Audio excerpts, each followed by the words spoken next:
بسم اللہ الرحمن الرحیم۔ حضرت بلال حبشی رضی اللہ تعالیٰ عنہ کا اسلام اور مصیبتیں۔ حضرت بلال حبشی رضی اللہ تعالیٰ عنہ مشہور صحابی ہیں جو مسجد نبوی کے ہمیشہ مؤذن رہے۔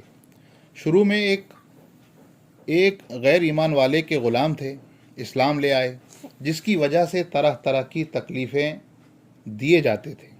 امیہ بن خلف جو مسلمانوں کا سخت دشمن تھا، ان کو سخت گرمی میں دوپہر کے وقت تپتی ہوئی ریت پر سیدھا لٹا کر ان کے سینے پر پتھر کی بڑی چٹان رکھ دیتا تھا تاکہ وہ حرکت نہ کر سکیں، اور کہتا تھا کہ یا تو اس حال میں مر جائیں اور زندگی چاہیں تو اسلام سے ہٹ جائیں، مگر وہ اس حالت میں بھی احد احد کہتے تھے، یعنی معبود ایک ہی ہے۔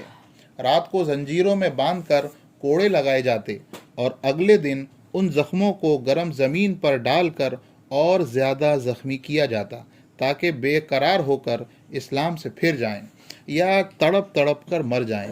عذاب دینے والے اکتا جاتے، کبھی ابو جہل کا نمبر آتا، کبھی امیہ بن خلف کا، کبھی اوروں کا، اور ہر شخص اس کی کوشش کرتا کہ تکلیف دینے میں زور ختم کر دے۔ حضرت ابوبکر صدیق رضی اللہ عنہ نے اس حالت میں دیکھا تو ان کو خرید کر آزاد فرما دیا۔ فائدہ: چونکہ عرب کے بت پرست اپنے بتوں کو بھی معبود کہتے تھے، اس لیے ان کے مقابلے میں اسلام کی تعلیم توحید کی تھی، یعنی ایک خدا کو ماننے کی، جس کی وجہ سے حضرت بلال رضی اللہ تعالیٰ عنہ کی زبان پر ایک ہی کا ورد تھا۔ یہ تعلق اور عشق کی بات ہے۔ ہم جھوٹی محبتوں میں دیکھتے ہیں کہ جس سے محبت ہو جاتی ہے اس کا نام لینے میں لطف آتا ہے، بے فائدہ اس کو رٹا جاتا ہے، تو اللہ کی محبت کا کیا کہنا جو دین اور دنیا میں دونوں جگہ کام آنے والی ہے۔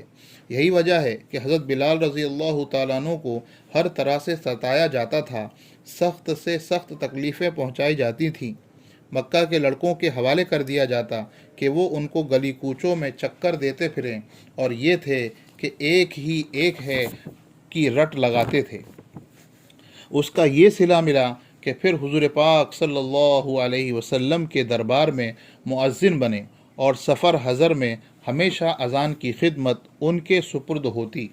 حضور پاک صلی اللہ علیہ وسلم کے وصال کے بعد مدینہ طیبہ میں رہنا اور حضور پاک صلی اللہ علیہ وسلم کی جگہ کو خالی دیکھنا مشکل ہو گیا، اس لیے ارادہ کیا کہ اپنی زندگی کے جتنے دن ہیں جہاد میں گزار دوں، اس لیے جہاد میں شرکت کی نیت سے چل دیے۔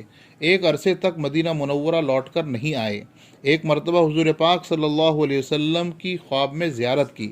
حضور پاک صلی اللہ علیہ وسلم نے فرمایا، بلال، یہ کیا ظلم ہے کہ ہمارے پاس کبھی نہیں آتے؟ تو آنکھ کھلنے پر مدینہ طیبہ حاضر ہوئے۔